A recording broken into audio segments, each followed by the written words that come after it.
Usually we start this show by installing the Falcons, but I'm actually in a generous mood. I'm not going to do that today, all right? Because something happened yesterday, and a former NFL cornerback, Vontae Davis, passed at age 35. So I just want to give my condolences to his life beyond football. I'm sure he's famous for retiring in the middle of a football game, but I want to give my condolences to you real quick.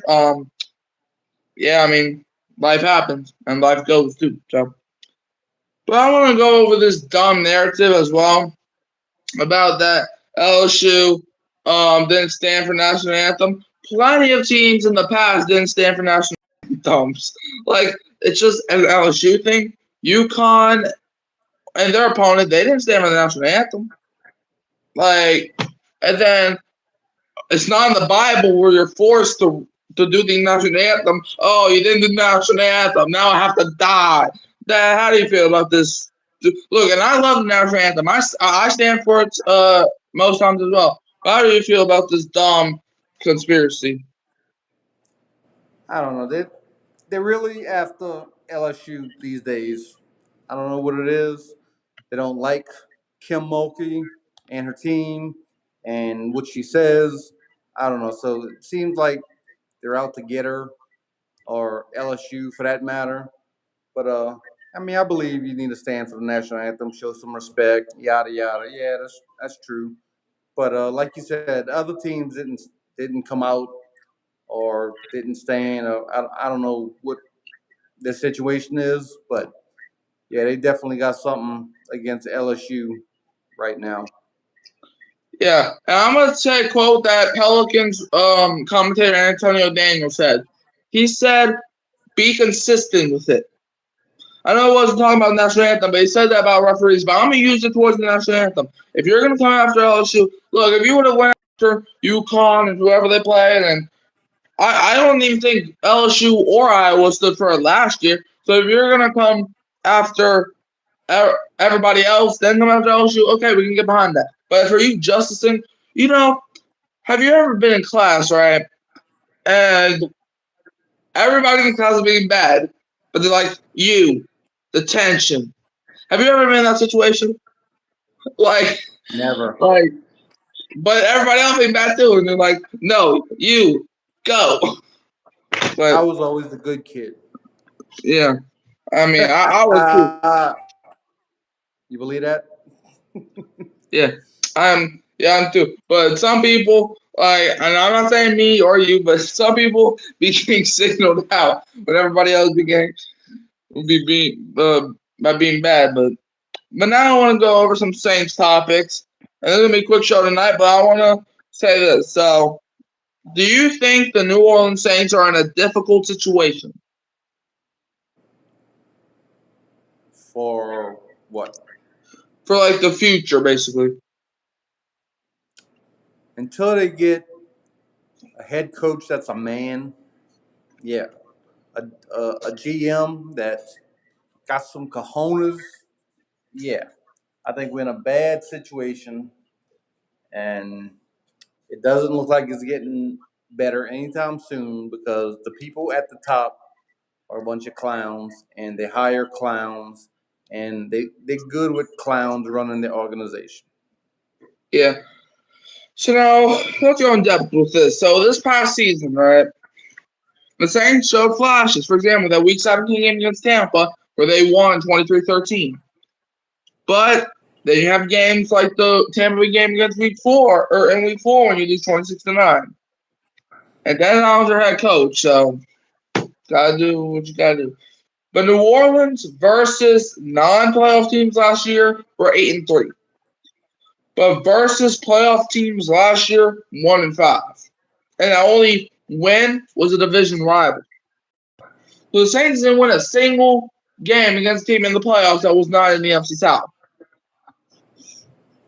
And then obviously you could make the argument that they should have at least won a couple. For example, that Week 3 game, you lose to Green Bay 18-17.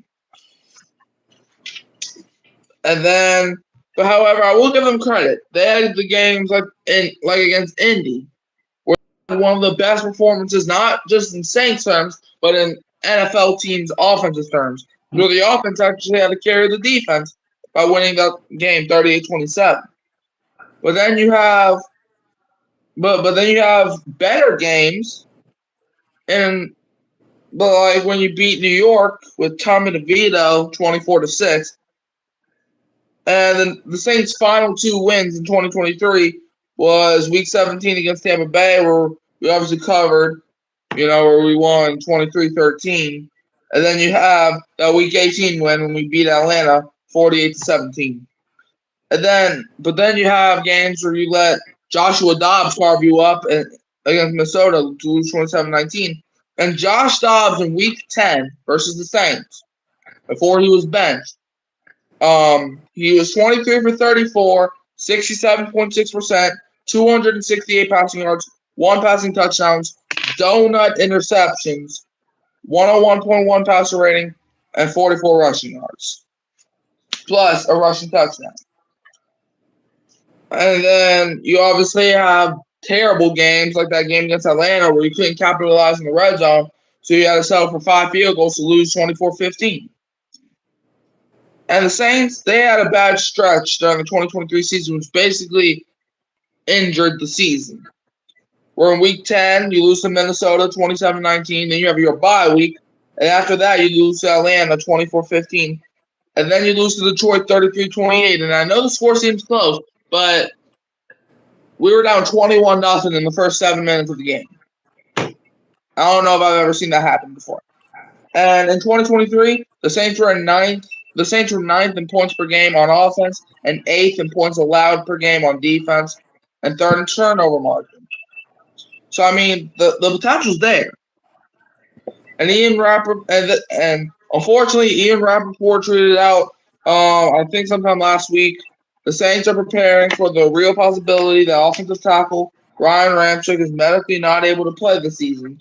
Sources say Coach Dennis Allen alluded to Ramczyk's knee not responding as they hoped, and it's unclear when or if it will. A true question mark. Yeah. Hey, Blaze. Yeah, I'm ready.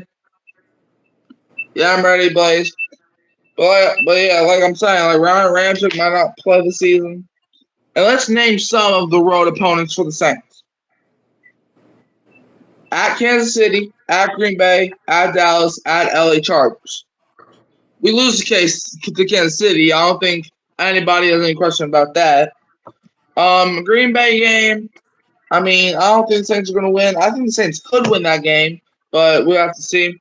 Dallas, we're probably not winning that one. And the Chargers, we should win that one.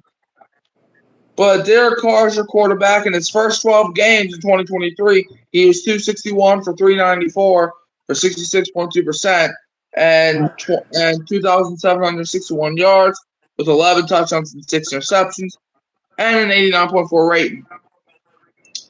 Then his final 5 games, 114 for 154, 74%, 1,117 passing yards, 14 touchdowns and 2 interceptions. So he did get better.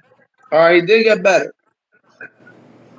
But I want to relook a past trade that we made with the Eagles back in 2022, where the Saints received in 2022 picks 16, 19, and 194, and the Eagles received pick in 2022 picks 18, 101, 237, plus a 2023 first, which ended up being top 10, or it was pick 10, and they also received a 2024 second from this year. And now let's look at Alvin Kamara. In 2023, he had 180 rushing attempts and 694 rushing yards. And he also had 5 rushing touchdowns plus 3.9 yards per carry. And then in the reception game, 75 receptions for 466 yards and a receiving touchdown. But I want to, honestly, I'm about to say a game that happened in 2022, which after that game, I didn't think the Saints had any interest in Carr because Derek Carr versus the Saints in Week 8, when he still played for the Raiders in 2022, was 15 for 26, 57.7%, 101 passing yards, 0 touchdowns, 1 interception, and a 50.3 passer rating. Not to mention, he did not get into the same side of the field once. That's not 4 years material. As much as I was high on Carr. So, yeah. But, like I said, that was basically going to be the only topic. We got to get out of here. So, Dad, where can they find you? They can find me on Warren Newby YouTube page. And you can find me with Hurricane Michael once a week, right here in your living room. Yeah. You can find me at Hurricane Mike in New Orleans Saints Master Streams. And, Dad, tell them why the national anthem, standing for it, is not a big deal as it is. It is a big deal, dude. It is. Okay. They need to stand and salute the flag. You know why? Because this Why? is the best country in the world. Stand and be thankful. All right. Boom. Just say who that so we can get out of here. Yeah, you're right. Who that?